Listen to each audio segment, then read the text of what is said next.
இப்போ நீங்கள் பார்த்துட்டு இருக்கிறது எங்கள் ஊர் குளம். எங்கள் ஊர் எதுன்னு கேட்டிங்கன்னா திருப்பூர் மாவட்டம் அவனாசி வட்டம் ஊத்துக்குளி ஊராட்சி ஒன்றியம் அருகே உள்ள ஒரு அழகிய கிராமம். அந்த கிராமத்து பேர் பார்த்தீங்கன்னா தளவாய்பாளையம். இந்த தளவாய்பாளையம் ஒரு சிறப்பான விஷயம் என்னென்னா ஊர் குளம். இது வந்து சுற்றி இருக்கிற கிராமத்துக்கு பொதுவான ஒரு குளம். இந்த குளத்தில் பார்த்தீங்கன்னா அருமையான குளம். அடுத்து அப்படியே பார்த்தீங்கன்னா அங்கே ஒரு மலை இருக்குது. அந்த மலை அப்படிங்கிறது இன்னும் சிறப்பு சொன்னால் அந்த மலைக்கு பேர் வந்து அரசனா மலை. அந்த மலை வந்து கிட்டத்தட்ட 2500 வருடங்களுக்கு முன்னால் உருவாக்கப்பட்டதுன்னு கல்வெட்டில் இருக்குது. அந்த மலைக்கு பார்த்தீங்கன்னா தை மாதம் வந்து விளையாடுப்பாங்க. பார்த்தீங்கன்னா 2 நாள் முன்னாடி அந்த விளையாட கொண்டாடினாங்க. இந்த கோயிலில் ஒரு சிறப்பான விஷயம் என்னென்னா கோவிலில் இருக்கிற ஈஸ்வரர் அந்த சிலை பார்த்தீங்கன்னா உலகில் எங்கேயுமே உலகில் எங்கேயும் பார்த்தீங்கன்னா கிழக்கு பார்த்தா இருக்கும். ஆனால் இந்த கோயிலில் மட்டும் ஈஸ்வரர் சிலை வந்து மேற்கு பார்த்த மாதிரி இருக்கும். அடுத்தது பெண் சிலை, அதாவது அரசத்தான்னு சொல்லக்கூடிய ஒரு சாமி இருக்குது. அந்த சாமி வந்து பார்த்தீங்கன்னா வடக்கு நோக்கி இருக்குது. ஸோ ஈஸ்வரர் வந்து மேற்கு நோக்கி இருக்கிறாரு, அரசத்தால் வந்து வடக்கு நோக்கி இருக்குது. இது ஒரு சிறப்பான விஷயம். இந்த மலை வந்து உலகத்தில் எங்கேயுமே இல்லை. இதை வந்து நாங்கள் வந்து தமிழ்நாடு இந்து சமய அறநிலையத்துறை அமைச்சர் திரு எம்.எஸ். ஆனந்தன் அவர்கிட்ட போய் சொல்லலான்ட்டு இருக்கிறோம். சொல்லி இந்த மலையை வந்து டெவலப் பண்ணிட்டு இருக்கிறோம். அடுத்து பார்த்தீங்கன்னா திருவண்ணாமலையில் வந்து கிரிவலம் வருவாங்க. அதே மாதிரி இந்த கிரிவலம் வரலாம். அதுக்கு உண்டான ஒரு வழித்தடமே இருக்குது. இது வந்து யாருக்குமே தெரியாது.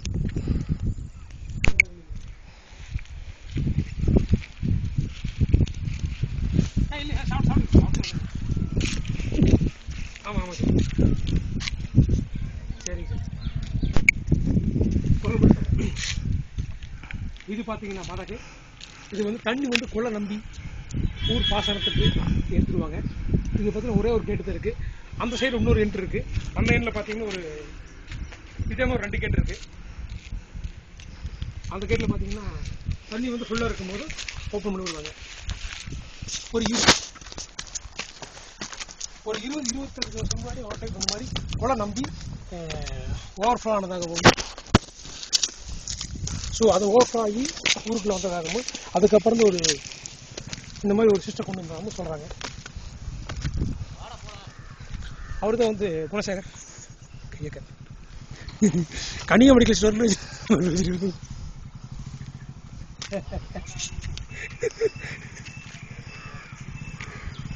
சரி.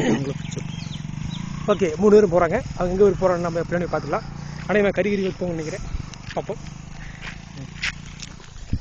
அடுத்து பார்த்தீங்கன்னா இந்த கோயிலுக்கு அடுத்தது இந்த பக்கம் பார்த்தீங்கன்னா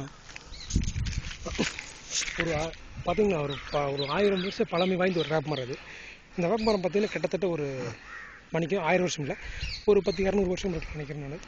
ஏன்னா 4-5 தலைமுறையாக இருக்குன்னு சொல்கிறாங்க. சக்தி வாய்ந்த ஒரு கருப்பாயம் சாமி இது. இதுக்கு பார்த்தீங்கன்னா ஆடி மாதம் விளையாடுப்பாங்க. இது வந்து மினி கோயில் வந்து குளத்தொட்டி இந்த கோயில் இருக்குது. ஆமாம், இது வந்து பார்த்தீங்கன்னா ஏரிக்கரைன்னு சொல்லுவாங்க. எந்த ஒரு ஊர்லேயுமே குளம் இருந்ததுன்னா அங்கே வந்து ஒரு ஏரிக்கரை கருப்பாயன் கோயில் இருக்கும். ஸோ அந்த ஏரியை காப்பாற்றுற மாதிரி ஒரு வழக்குது. ஸோ அந்த கோயில் வச்சுருக்காங்க. அடுத்து பார்த்தீங்கன்னா அங்கே ஒரு காலேஜ் தெரியும். அந்த காலேஜுக்கு பேர் EICT, Erode institute of chemical technology அப்படிங்கிற ஒரு காலேஜ். இன்னொரு அந்த காலேஜ் பேர் சொல்லுங்கள். EICT college. எஸ். அது எந்த ஏரியாவில் இருக்குதுங்க? அது பார்த்தீங்கன்னா ஊத்துக்குளி டு விஜயபுரம் போகிற ரோட்டில் இருக்குது. ஓகேங்க. அது ஈரோடு இன்ஸ்டியூட் ஆஃப் கெமிக்கல் டெக்னாலஜின்னு பேர் அந்த காலேஜுக்கு. ஓகே தென் இந்த ஊரில் இருக்கிற மற்ற கோயிலை பற்றியெல்லாம் கொஞ்சம் விரிவாக சொல்லுங்கள். விரிவாக சொல்கிறேன். நீங்கள் அடுத்தது பார்த்தீங்கன்னா அப்படி இந்த ரோடு இந்த மலையெல்லாம் சூப்பராக இருக்குது பாருங்க. இங்கே இருக்குது பாருங்க. இந்த ரோடு பார்த்தீங்கன்னா தளவாய்பாளையம் ஒரு கிராமத்து நோக்கி போயிட்டு இருக்குது. சரிங்க. இப்போ நம்ம அங்கே தான் போகிறோங்களா? பக்கம் தான் போகிறோம். நம்ம போய் பார்ப்போம். ஓகேங்க.